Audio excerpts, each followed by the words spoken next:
আসসালামু আলাইকুম everyone guys, এখানে একটা বিষয় লক্ষ্য করুন যে এখানে যে গাছটা কেটে এমনভাবে রাখছে দেখেন রোডের কোলে। একটু ভালো করে খেয়াল করে দেখুন, কোনো একটা গাড়ির যদি বডিতে লাগে, এই যেটা রোডের উপরে অটো, সিএনজি, মোটরসাইকেল রাখলে তো মোটরসাইকেলওয়ালা জায়গা শেষ, ঠিক আছে? হ্যাঁ, তো এই যে মানুষ যে কবে যে সচেতন হবে আমাদের বাংলাদেশ মানুষ, এটা আপনারাই বিচার করবেন। এই যে দেখেন হাইওয়ে রোড, একবার মেন রোড দেখেন, এই যে মেন রোড, আর এই রোডের পরে যদি এরকম একটা গাছ থাকে, ইনকেস এ পাশ দিয়ে একটা বড় বাস যাচ্ছে আর এমনি একটা মোটরসাইকেল গেল আর এখানে যদি বাঁধে, তাহলে চিন্তা করতে পারছেন মানে কি বড় একটা দুর্ঘটনা ঘটতে পারে। কত বড় ডাল, আমি কি পারবো এটি সরাতে? তো গ্যাস আমি চেষ্টা করব এটা সরানোর জন্য, পারি নাকি একটু হলেও আমি একটু চেষ্টা করবো ওই সাইডে দেওয়ার জন্য গ্যাস। তো এরকম কাজ যদি দেখেন অপর মুসলমান ভাইয়ের জন্য, অবশ্যই এগুলো করবেন। এগুলো নিয়ে মানে পিছুপা হবেন না, এগুলো খুবই একটা সেন্সিটিভ বিষয়, ঠিক আছে? এগুলো হচ্ছে আপনার করা উচিত এইসব কাজগুলো। তো গাইস অবশ্যই এইসব কাজগুলা আপনারা এড়িয়ে চলবেন না, অবশ্যই অপর ভাইয়ের জন্য এটা অবশ্যই করবেন। এই কাজটা কিন্তু খুবই, দেখতে মনে হচ্ছে খুবই ছোটো, কিন্তু একটা অ্যাক্সিডেন্ট হলে তখন কিন্তু একটা মানে অ্যাক্সিডেন্টের কারণে একটা মানুষের পুরো লাইফ শেষ হয়ে যায়, আবার অনেক সময় মানুষ পঙ্গু হয়ে যায়। তো গাইস অবশ্যই এই কাজগুলো এড়িয়ে যাবেন না, এটা একটা শিক্ষণীয় ভিডিও। অবশ্যই আপনাদের মানে কার্যকরিতা হবে, অবশ্যই ভিডিওটা বেশি বেশি শেয়ার করে অপরকে দেখার সুযোগ করে দেবেন। তো গাইস আমি ইনশাআল্লাহ এটা চেষ্টা করতেছি করার জন্য। এ বাপরে, অনেক ওয়েট।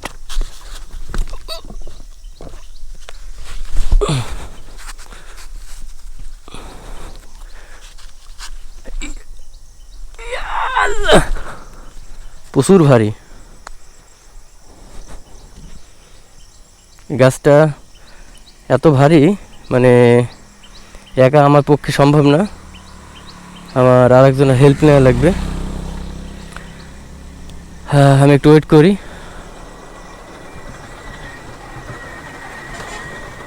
এই যে গাড়ি দেখেন কি জোরে আসতেছে, এই যে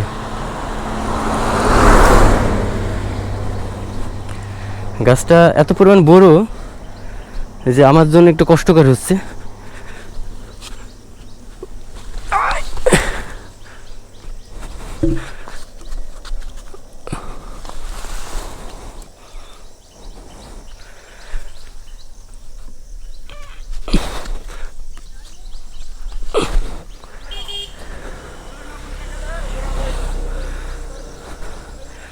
দেখুন গ্যাস, গাছটা কত বড়, এটা কি আমার দ্বারা সম্ভব?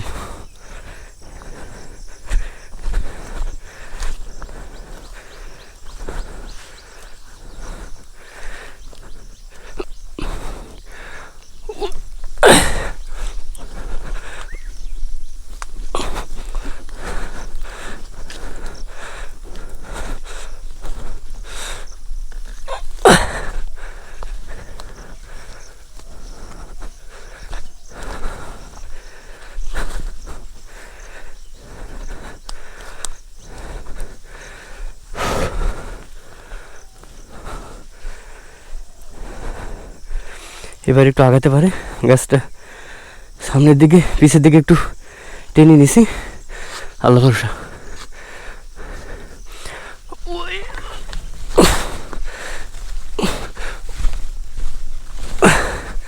ইনাফ গ্যাস, আমার পক্ষে একা সম্ভব না, তারপর যতটুকু করছি মোর দেন ইনাফ।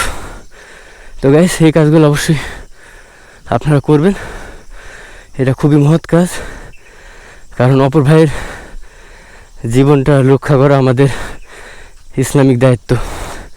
তো গাইস আশা করি ভিডিওটা বেশি বেশি শেয়ার করবেন। গাছটা প্রচুর ভারী, যার কারণ আমি অনেক হেঁপে গেছি, এই হচ্ছে অবস্থা। তো গাইস সবাই ভালো থাকবেন, সুস্থ থাকবেন, আল্লাহ হাফেজ।